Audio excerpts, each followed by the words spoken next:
అభియోగాలు నమోదైనాయి. దీనిపైన ఇదేనో అది నేను లాస్ట్ 2-3 డేస్ నుంచి ఒకసారి మొత్తం పరిశీలిస్తా ఉన్నాను.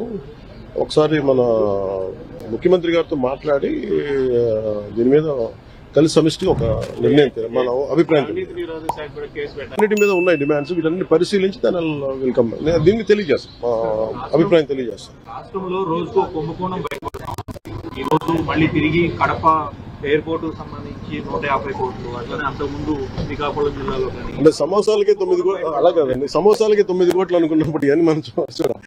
అంటే ఇది అంటే చాలా బాధ్యతారాహిత్యం, భయాలు లేవు, పారదర్శకత లేదు, అకౌంటబిలిటీ లేదు, ఇవన్నిటికీ వీఆర్ పేయింగ్ ద ప్రైస్. ఇదేంటి భవిష్యత్తులో ఇలాంటి పునరావృతం కాకుండా చూడాలి.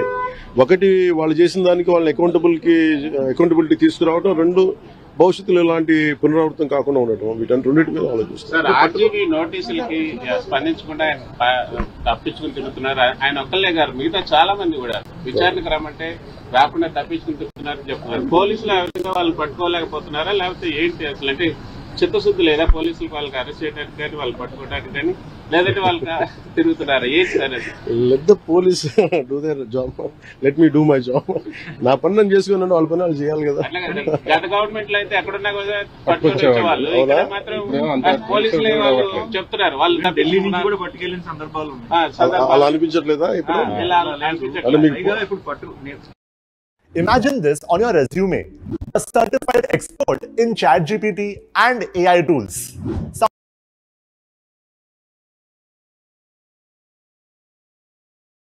చంద్రబాబు గారి మీద నందిగామలో దాడి చేసిన వాళ్ళు సింపుల్ గా కోర్టుకి వెళ్ళి వచ్చి మేము బయటకు వచ్చేసామని చెప్పి కాలర్ ఎగరేసుకునేటువంటి పరిస్థితి కనిపిస్తా ఉంది.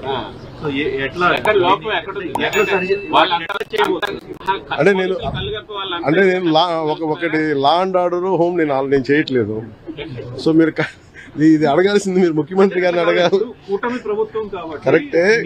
అలాగే ఇప్పుడు పంచాయతీ రాజ్ గురించి అడిగితే నేను చెప్పగలను. కొన్ని ఇది మా ఇంటర్నల్ గా ఏం జరుగుతుందో ఒకసారి మీరు చెప్పిన అన్ని ఖచ్చితంగా నేనే దాన్ని తప్పించుకోవట్లేదు కదా, కానీ ఒక మాట చెప్పేటప్పుడు కొంచెం బాధ్యతగా చెప్పాలి. సో మీరు మా మీడియా మిత్రులు అడిగారు ఢిల్లీలో, ఇవన్నీ నేను ముఖ్యమంత్రి గారి దృష్టికిను హోంమంత్రి గారి దృష్టికి తీసుకెళ్తాను. ఏం చెప్పంటారు చెప్పండి, మీ మాటకి నేను తీసుకెళ్తానని. అంటే మిమ్మల్ని అంత ఇబ్బంది పెట్టినప్పుడు, అంత ధైర్యంగా ఆంధ్ర పోలీసు ఉన్నప్పుడు ఈ రోజు ఆంధ్ర పోలీసు ఎందుకు తట్టుపాయిస్తున్నారు అడగాలి కదా. ఖచ్చితంగా అడుగుతారు. ఈ సర్ఫేస్ వాటర్ నుంచి తీసుకు చంద్రబాబు నాయుడు గారు అరాచకాలు ఇంతటితో ఆగిపోవడంలో ఎమ్మెల్యేల పైన, మాజీ మంత్రుల పైన కూడా ఇదే, సినీ దర్శకుల పైన కూడా ఇదే రకమైన పరిస్థితి మనమంతా చూసాం. మనం చెప్తా ఉన్నా రామచంద్రారెడ్డి అని, పెద్దిరెడ్డి రామచంద్రారెడ్డి, ఆయన తోటలో దగ్గరుండి ఎస్పీ ప్రోద్బలంతో దగ్గరుండి సిఐ అక్కడికి పోయి ఆయన తోటలో నాటు తుపాకులు పెట్టే కార్యక్రమం చేసి తోటలో పనిచేస్తూ ఉన్న ముసలాయమ, దాదాపుగా 55-60 ఏళ్ళ వయసు, 60 ఏళ్ళ వయసులో ఉన్నాయమ, కొట్టి ఒప్పించే కార్యక్రమం కూడా ఆమెతో చేయించే ప్రయత్నం చేస్తే మెజిస్ట్రేట్ దగ్గర ఆమె దెబ్బలు చూపించి జరిగిన విషయం చెప్తే మెజిస్ట్రేట్ తిట్టి పంపించాడు సిఐని. 10 రోజులు, వారం రోజుల కింద జరిగిన ఘటన ఇది.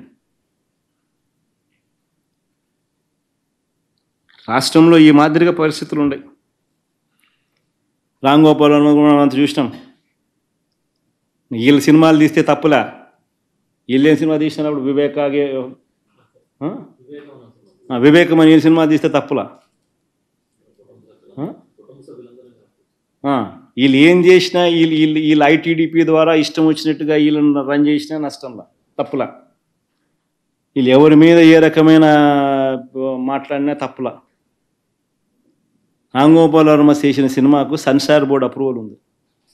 సెన్సార్ బోర్డుకు పోయింది, సెన్సార్ బోర్డు అప్రూవల్ వచ్చింది. అప్రూవల్ వచ్చినాకనే రిలీజ్ చేసినాడు. సో మళ్ళీ ఆయన సెన్సార్ బోర్డు అప్రూవల్ వచ్చిన తర్వాత నువ్వు రిలీజ్ చేసిన సినిమాకులో ఆయన సినిమా తీయడం తప్పు అన్నట్టుగా నువ్వు ఆయన మీద కేసులు పెడితే ఆయన నువ్వు పిలిపించే జీవోలు ప్రజల కోసం ఆన్లైన్లో పెట్టే విధానానికి మంగళం పలకడం, అవన్నీ కూడా ఈరోజు మళ్ళీ ఆన్లైన్లో పెట్టే పరిస్థితికి వచ్చాం. ఇంకొక పక్కన 5 సంవత్సరాల జీవోలు కాకుండా ఇప్పుడు ఇచ్చే జీవోలన్నీ కూడా ఆన్లైన్లో పెట్టి ఒక పారదర్శకతకి పెద్ద పెట్టేసే విధంగా ముందుకు పోతున్నాం. ఇంకొక పక్కన నేను చాలాసార్లు 45 సంవత్సరాలుగా చూశాను, ఏ వ్యక్తి కూడా ప్రజాస్వామ్యాన్ని గౌరవించకుండా ప్రజాస్వామ్య విలువల్ని హరించే విధంగా పనిచేస్తే ఎక్కువ సమయం లేకుంటే ఎక్కువ కాలం అని కూడా సాధించలేరు. అవి నేను చూశాను.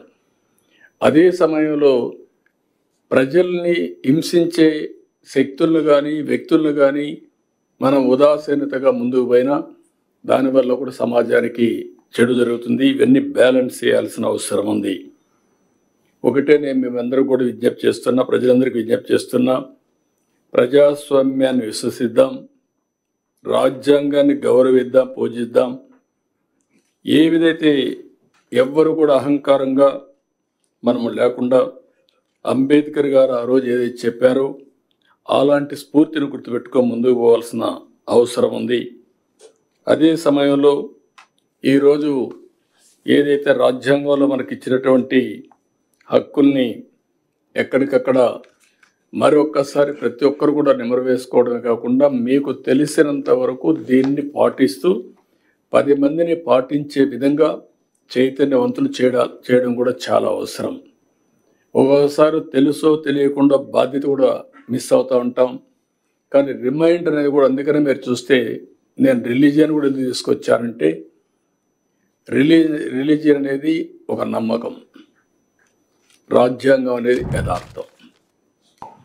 రాజ్యాంగంలో చేసే పనులు హక్కు వస్తుంది.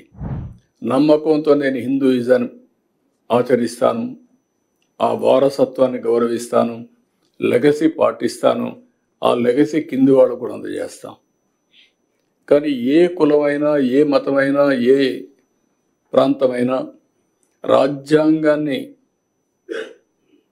సరైన స్ఫూర్తితో అమలు చేయగలిగితే తద్వారా మనకు మెరుగైన ఫలితాలు వస్తాయి. రెండోది కూడా సిఎస్ గారు చెప్పినప్పుడు ఇప్పటికే చాలా మార్పులు తీసుకొచ్చాం. Extremely sorry to disappoint. అంటే ఇప్పుడు ఉనికిపోతున్నాను, మంచం కింద కొంచెం ఏడుస్తున్నాను అని అందరూ what ever the media speculating, వాళ్ళందరికీ చిన్న డిసప్పాయింట్మెంట్ ఉండొచ్చు వీడియో. ఇక్కడ పాయింట్ ఏంటంటే, I just want explain the whole concept. ఇప్పుడు నేను ఆల్మోస్ట్ ఒక 1 year బ్యాక్ ఏదో ట్వీట్స్ పెట్టాను అనే ఎలిగేషన్. ఆ ట్వీట్స్ ఎవరో మనోభావాలు దెబ్బతిన్నాయి. ఇక్కడ విచిత్రం ఏంటంటే 1 year బ్యాక్ పెట్టిన ట్వీట్స్ 4 డిఫరెంట్ ప్లేసెస్లో, 4 డిఫరెంట్ జ్యూరిస్డిక్షన్స్ లో 4కి ఒకే 3-4 రోజుల వ్యవధిలో వాళ్ళ మనోభావాలు దెబ్బతిన్నాయి. వాళ్ళు ఆ పరంగా కంప్లైంట్ ఇవ్వడం, కేసులు పెట్టడం జరిగింది. ఇక్కడ పాయింట్ 1, ఎవరి మీద అయితే నేను పెట్టానని వాళ్ళు చెప్తున్నారో వాళ్ళకి లేదు, ఎవరో థర్డ్ పార్టీ, అసలు సంబంధం లేను.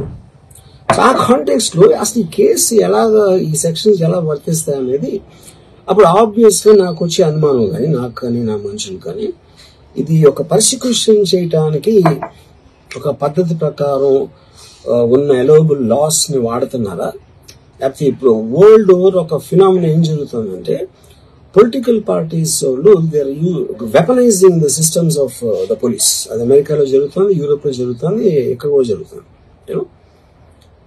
అప్పుడు నేను ఏ ఒక్క వ్యక్తిని, ఒక పోలీస్ ఆఫీసర్ని కానీ, ఒక పొలిటికల్ పర్సన్ కానీ నేను బ్లేమ్ చేయట్లేదు. I think it happens in certain ఒక ఏమంటారు దాన్ని, ఒక వే. అది అందరూ కూడా ఎంతో కొంత అది చేయొచ్చు, చేయటానికి టెంప్టేషన్ ఉండొచ్చు. But eventually there is the law of the land which will take the final call. So అది that I completely agree, I mean sorry believe in that and I abide by that as a citizen. So ఇప్పుడు ఇక్కడ జరిగింది ఏంటి, నాకు ఒక notice వచ్చింది, నేను ఒక రిప్లై ఇచ్చాను, ఫలానా చోట ఫలానా తారీఖు నేను వస్తాను. అప్పటికి నాకు జరుగుతున్న పని ఒక ఆన్ గోయింగ్ స్కెడ్యూల్ ఉంది కాబట్టి, నాకు ఫిల్మ్ వర్క్ ఉంది కాబట్టి అవ్వలేదు. అండ్ ఇట్ ఈస్ వేరే ప్రొడ్యూసర్ చేస్తున్నాం, ఆ ప్రొడ్యూసర్కి నష్టం వస్తుంది కాబట్టి నేను మళ్ళీ టైం అడిగాను.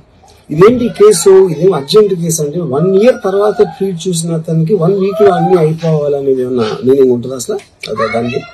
So which basically means it is being done for purposes other than the urgency of the case. ఇది అర్జెన్సీ ఆఫ్ ద కేసు అంటే మీరు మర్డర్లు గీడర్లు ఇన్ని జరిగి సంవత్సరాలు తీసుకుని